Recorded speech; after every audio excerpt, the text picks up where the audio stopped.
welcome to Felt Matters, the podcast on all things felting, brought to you by the International Feltmakers Association. And we are your hosts. I'm Vivienne Morpeth, coming to you from sunny Lincolnshire in England. And I'm Heather Potten in the lovely city of Edinburgh in Scotland.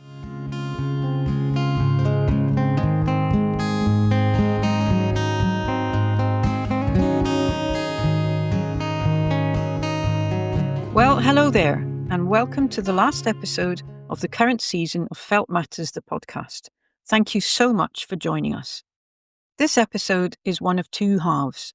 So in the first half, Vivienne and I talk about her life as a felt maker, a life that started many years ago in 1989 when she first discovered felt making. And throughout that time, one of the constants, in fact, the most important thing, has been her family, all of whom have been involved in felt making in one way or another. Her 3 children were born into it. So to finish the season, Vivienne invited her daughter, Raphaela, to her studio to get her take on being the daughter of a felt maker and her current involvement in Vivienne's book, which we'll talk about later.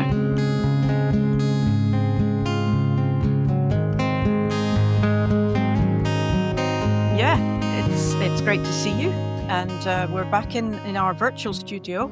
And we haven't done this for a while. I had to actually dust my camera. Wow. Oh, it's great to see you too, Heather, because, of course, last time we were actually here and you were in Lincolnshire. Yes. But it's been a while, hasn't it? When did we last chat in the virtual studio? I'm trying to well, it was the last season, so that was season 3, and we're now on season 4, which is, as we know, it's going to be the last season recording the 2 of us. So It is. let's get on with it and see what you have to say. So I think one of the things I wanted to talk to you about was that, you've been a felt maker for a few years now. I have actually, yes. Well, it all started back in 1989 when I came to work here in Scunthorpe Museums, and I was organising all these different national touring exhibitions, and I needed workshops to interpret contemporary art. And Lincolnshire was full of these different makers, craftspeople at that time. It still is, but it happened to be a particularly lively place. And what were you doing at that time? I was exhibitions officer, funded by the Arts Council on a 3-year contract to develop an exhibition programme and tour exhibitions from Scunthorpe around the UK. And I did things like a barrel cook exhibition and different things like that. But the real joy on a local level was to invite all these different craftspeople. And one of them was a felt maker called Lynn Jenkins, who many people will know. It's a lovely felt maker based in South Lincolnshire. And she came and gave a workshop, and I just ended up joining in. It was a Saturday, and she said, "Oh, stop making the tea, come and join in." And so I joined in and made this kind of, I don't know, a blob of felt. And this was, I'm sure I've mentioned before, this was back in the day when you had to pull out lumpy bits of English sheep's wool and lay it in a pillowcase, stitch it in with sort of blanket stitches, and then soak it and beat it with a rolling pin. and it compressed under stress and pressure into this sort of matted lump of wool. And we thought they were beautiful. And, it sounds crazy when you think of how sophisticated felting is now, because we're only talking about 30-odd years ago. But it was just captivating. It totally got under my skin, and Lynn was very generous, gave me a little bag of wool to take home. I went home to Scotland and I made a little piece of felt on the kitchen table, and I was hooked from then on. Yes, I think that's the way it captures you, isn't it? I mean, I was similar when I was in New Zealand. I did it it was meant to be a 1-day workshop, and I persuaded my teacher, Mary, to let me come back and do a bit more the following day, which she was probably thinking, oh, for goodness sake. But equally, I just thought, my goodness, this is amazing. Yeah. I think if you love textiles, then to feel the wool and to feel the transformation and to be able to manipulate it and you get an idea and you just want to keep pushing with it. And that hasn't stopped. I mean, you and I were talking about your work when you came to visit, and manipulating and pushing different ideas and how to find an expression for that. Yes. I mean, I think you probably got to that stage a lot quicker than I did. It took me a long time to realize that there was more to it than I had been taught, that I actually had to do my own experiments, because I think I don't know, I didn't have any kind of history of art or textiles. And so for me, it's taken a long time to realize what's required to explore a medium properly. Mm. That's interesting, isn't it? I think the way I teach now, and I think a lot of the best tutors, counted myself in one of those, but are the ones that encourage experimentations, the ones that don't just say, do what I tell you, you will get this result and it'll be perfect. I think what you need is somebody that encourages you to say, well, this is a technique. Now try again and do something else with it. And each time add something else, see what happens. So that the experimental side of it was never taught to me at the beginning. Is that because you learnt through sort of project workshops? Yes. Yes. And we talked about that with Wendy, We have. didn't we? Yes, yes. Yeah, and it's a circular topic, really, isn't it? I mean, I've always made things. Even as a child, I was making clothes for my dolls. So when I discovered Nuno Felting, when I discovered that you could make lengths of felt and then cut it up to make clothes, this was just amazing. So this was an added incentive to keep trying to make the right kind of material. And then when I heard about Nuno Felting, read about it in the IFA magazine in the mid-1990s, Polly Sterling wrote an article, and I'd got this opportunity to go to New South Wales, where she was actually based, just an hour down the road from where I was staying with the family for a couple of months, to actually have the opportunity to learn Nuno Felting from her, and then to come home and explore her workings and then turn them into my own workings by just keep making it and thinking, oh, well, if I added this bit, something else would happen. Yes. So that experimental way of learning was something that had completely passed me by. It was nothing I'd been taught before. I mean, I still do a bit knit, but just always knitting according to a pattern, never once thinking, oh, I could make up my own pattern. So we all approach it in different ways. And I think that's where having good tuition is helpful. And that's what your book is all about, isn't it? I mean, well, I very much hope so. I mean, you and I have slightly different takes on ways of learning, but it's good to have different takes on ways of learning. I like to know how to do something and to be taught how to do it, and then be able to feel inspired to develop my own aspect of it. And so my book gives advice and guidelines and step-by-step instructions on several different projects, from making flat pieces of Nuno felt right the way through to making seamless dresses and jackets, and lots of nice things in between. But I hope that even though it's quite directed, people will feel empowered and enabled, that if they give it a go and they follow this, they'll learn different techniques that then they can use in their own creative ways. So, I mean, obviously, Polly Sterling was incredibly influential in your felt making journey. What about anybody else? Well, of course, the other one is a felt maker that we've talked about also quite a bit, Sheila Smith. And she and Polly have in common the fact that they're both very generous tutors. And a generous tutor is somebody who gives her the information, answers the questions fully, and makes you feel that you can do it yourself, and sort of speaks to you as an equal, really, I think. And so I learned a lot from them. But, I've learned huge amounts from the IFA, all those annual conferences, the what used to be the newsletter and then was Echoes, and now the journal and Felt Matters. So how long have you been a member of the IFA? When I made this little bit of felt that I mentioned earlier with Lynn Jenkins, she said to me, if you enjoy it, you should join the International Feltmakers Association. And I said, I can't possibly do that. I've just made this little wet piece. And she said, oh, it's not a grandiose organization. It's got a beautiful highfalutin name, but it's just a group of really passionate, enthusiastic felt makers, and we meet on a regional level. So as soon as I did that, this whole network opened up.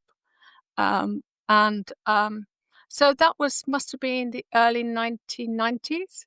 Right. Yeah, so the early 1990s, when the newsletter was still black and white. Well, that's pretty close to the beginning, actually, isn't it? Yeah, but I mean, there were some amazing felt makers that set the whole group going, and they really got it going with a bang.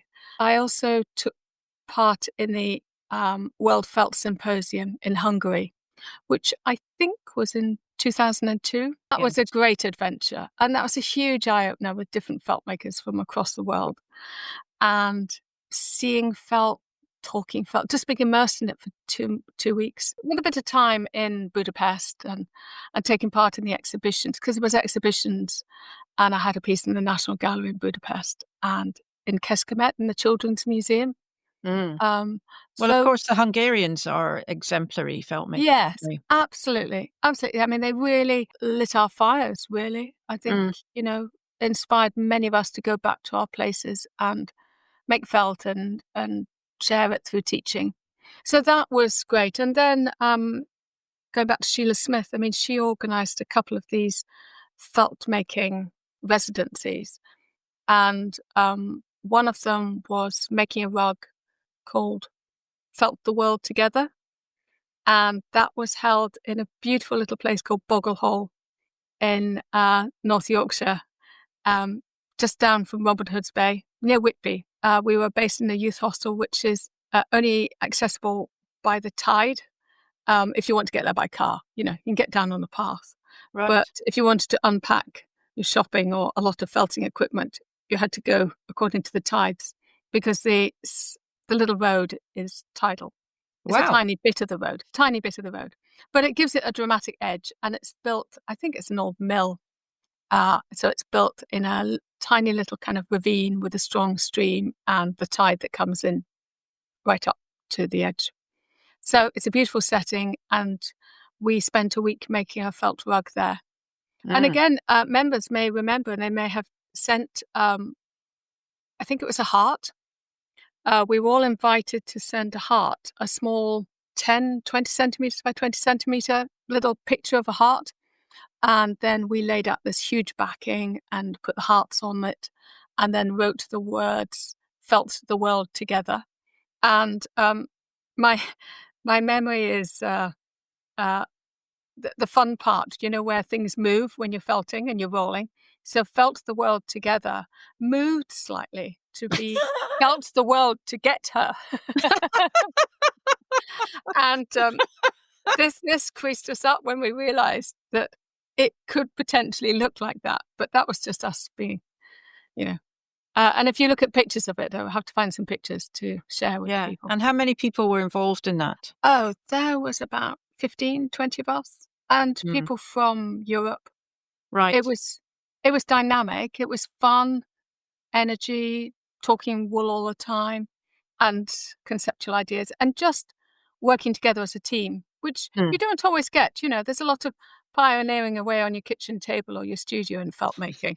I don't know if I've ever pioneered on my kitchen table, but I know what you mean.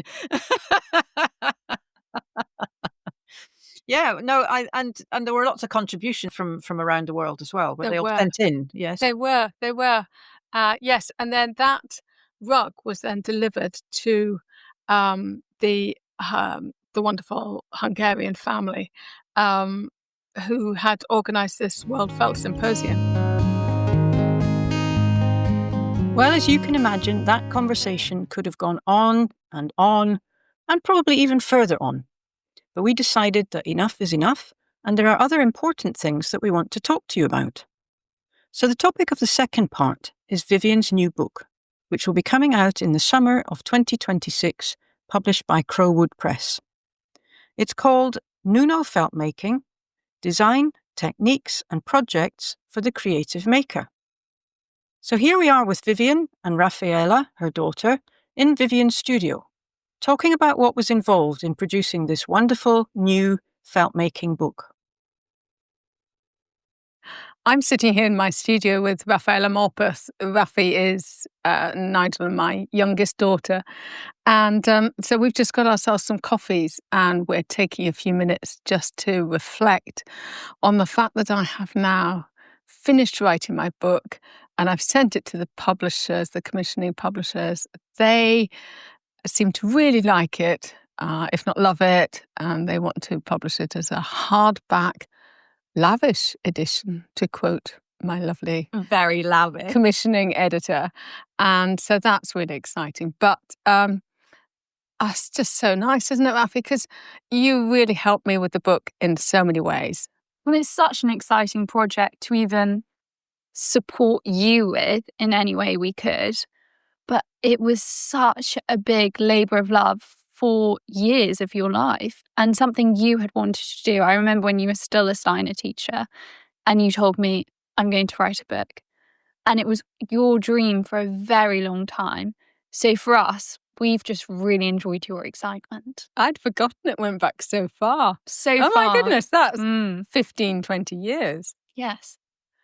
Oh, we're both just... We're also joined by Cassie. They just jumped because Cassie, the alpha female cat, has just jumped on the table and plonked herself right in front of me. So we're actually surrounded by lots of mum's felt. So she's made several pieces for her book and got them out for us to have a little look at. And Cassie adores the felt. She does. I'm not sure if she likes the finished felt as much as she likes the loose wool, you know, when it's in its tops and rovings and the raw fleece. I think wherever you are, she likes to be. So if your attention's on the felt, then she's got to be in amongst it. I just think that's a human thing because she knows where humans are, there's food. I just like to think that you're a bit of a magnet for her, but I'll probably take that one. I'll take that one. So let's just think. You helped me in so many ways because you've actually you studied fashion communication and did some an entrepreneurial business management qualification as well.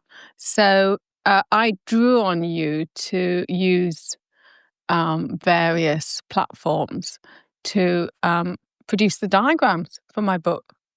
Yeah, that was exciting. It's fun to see your concepts come to life. It was so abstract though, because I'd be writing. You didn't get the writing. I just scribbled out a diagram on a piece of paper with A, B, C, you know, and some centimeters. And then you went away and plotted it. And then sent me a copy. We had a few moments where the creativity and the logistics came into play. And I hadn't seen the text and had a few questions about whether the alphabet should go from A to F with all the letters. I remember saying, if I were reading a book, I would like all the letters to really understand the diagram. And you said, well, in the text, it makes sense. And feltmakers will know. And I remember we had all these different moments. But it was just so funny. And obviously, you were normally right. But I'll take that one as well.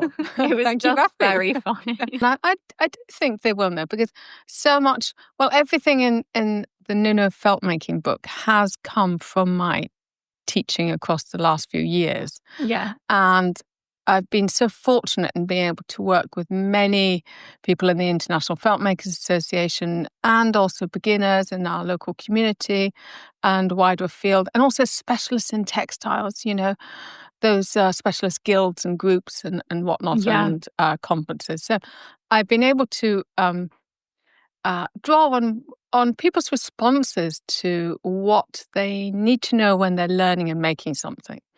But yeah, I just fed you the information. It was like you were blindfold. I think that's the best way to be sometimes. But it was really interesting seeing the creativity from that that way. Yeah, and it was very kind of you, because I then went back and changed my ideas and said, we can't have a curve here and this needs to be a straight line. And I'd be wiggling my pen next to your very expensive Apple Mac. I did get a bit worried on a few occasions, but that's all part of the fun. And I think for us, even we made one of the dresses together. I was and just that was about a to say, great it's more than moment. that, isn't it? So I think it's been really lovely to be a part of it. And I know that Dad as well, he's supported in different ways. And for us, it's just such a joy to know that we've had a little part in it, no matter how big or small. So it's been really lovely. Well, I think when you have an artist and tutor in the family, as everybody will know, a lot of family have to give and make sacrifices around you because you're propelled to do what you need to do. And I suppose I was driven and I brought you on board. And you mentioned the dress, and that happens to be, I think it's chapter 7 in the book, and it's a red dress. And Which and you did colour I've often seen you create with. No. It was quite a challenge, blues, wasn't it? Greens, maybe purple, but red, I think it's a colour that you don't normally lean towards. So it was really fun to then see that created. Yes, and we had a conversation about the layout and the colours next to each other. And then, of course, you were chief roller. You did all the rolling for me. I know. I was reserving my energies at that point. And that was across 2 or 3 days? We actually made it in 1 day. Oh, my goodness. That's just me thinking it must have taken a lot of effort. But if I was teaching that class, it would take 3 days. So yes. But yes, certainly 2 people. And therefore, if there's 2 of us making a dress, the same dress, it is possible in 1 day. And with your expertise, I think that definitely helped us along the way, because it wasn't the you asked some really good questions, and that also fed into a lot of the writing. And so in my absence going forward, you're going to look after the marketing of this book. I am. You are, yes. So the International Feltmakers might hear more from you even. They might get to know me quite well, actually, yeah. So I think that's really exciting. It's an exciting challenge, but also I think it'll be a lot of joy for us to take that forward. And it will be quite a lot of planning, and we've done quite a bit of work already towards it. But yeah, when we sat down and you said, this is what I would like you to do, this is how many years I'd like you to dedicate, I think it just felt like such I tied you up. I know, on I the mean, same day I pinned you down delivered to your these news future to us. years. Yes. I think it was, it's a real honour to be able to do that. And myself, Fabian and Gabriella, we've all assisted in teaching at different events. And I've worked at quite a lot of the events with you. You've done a lot of craft fairs, and quite lengthy. You know, you've done the Great Yorkshire Show with me for 4 days. Yeah, I really enjoyed the Great Yorkshire Show. Teaching children and adults. But then, Rafi, the thing is, unlike many of us members of the Feltmakers who have come to felt making as adults, you were making felt as a little girl. You actually grew up I was probably about 3 with when I first handmade felt. Yeah. It was something which, to us, being creative, I was actually thinking about this yesterday. Going to a Steiner school, you would learn to knit and sew before you could even read, and especially before you could write. And being severely dyslexic, you know, maybe the creativity really allowed me to excel in something from a young age. But we really enjoyed it, and people used to come and stay with us, and friends, and we'd always have creative projects on the go. You know, you'd never just sit down. There'd always be something going on. So it's really been a joy that we've got to learn from such a young age. And yeah, we can all felt. And I think you used to make party favours for your birthday parties at different times over the years. And also with Gabriella, my Yeah. eldest daughter. I remember one year we made a load of purses as party favors that we must have stuffed with sweets or We used to something. make birthday presents for friends and cards and all sorts of things. But I think the part I've really enjoyed is from a perspective of learning to teach. So Yes. you've given myself and Fabian, when we were still at university, or maybe we had just graduated, and we were both assisting you at an event, and you gave us a crash course, and we had taught it many times before. However, you had done a new method for something. So you were teaching it to us, and we both asked you absolutely every question because we thought, what will a small child to an adult ask? So I think from that perspective, it's been really interesting seeing how you've tackled the book, taking all that knowledge in as well, and something that we've managed to witness. And yeah, it's been really it's been a great journey. That is something that I love. And whilst we've been talking, I just had this picture in my mind of the three of you when you were little, and you must have been very little, and you were all lined up in a row in the garden with felt puppets that then were included in an exhibition in Kecskemet in Hungary as part of the World Felt Symposium. And so you must have been about 3 or 4 then. And when I arrived, it was so lovely because the Vidak said, "Oh, we love these children's puppets, but where are your children? Did you not bring them to the opening of the exhibition?" So do you have any particular visions of how you are thinking of promoting the book, or is that a bit of a premature question? Well, you know me, I like to have a Pinterest board, then also a couple of documents on the go. And you've probably written yourself a schedule. How do you actually take that forward then? So I think for us, it's probably going to be, in terms of your book coming out, it's going to be very exciting, but there will be a few elements. The fact that you're not going to be here. So it's very much working out what you see for the book and making sure it happens, and making sure it probably happens a bit bigger than you've even dreamed of. For us, that's a real inspiration which we're going to channel and take forward. But I think it's a real source of excitement and carrying on that legacy. I think that's the phrase we often use. And taking that forward, trying to do it in a way which would speak to your customers, your peers, and also the international feltmakers are really important to us. And we've been really lucky to meet quite a few people. Yes, we've had lots here, haven't we? Yes. Yeah, and then we're into workshops, like you say.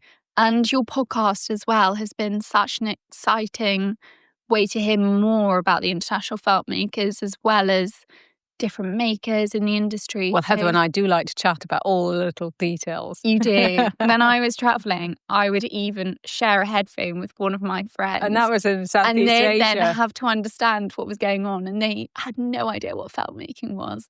I think they're quite clued up now.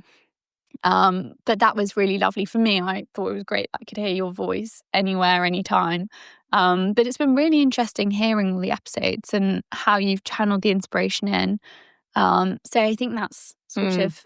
And do you think then that you would, because usually when you publish a book, you put out lots of marketing, and then you perhaps hear back from people who have made some of the things, the projects. Do you think taking it forward and keeping the book afloat, that there'd be an opportunity for people to send their Nuno dresses, photographs of what they've made and the jackets and cushions to an online platform that you'll be managing?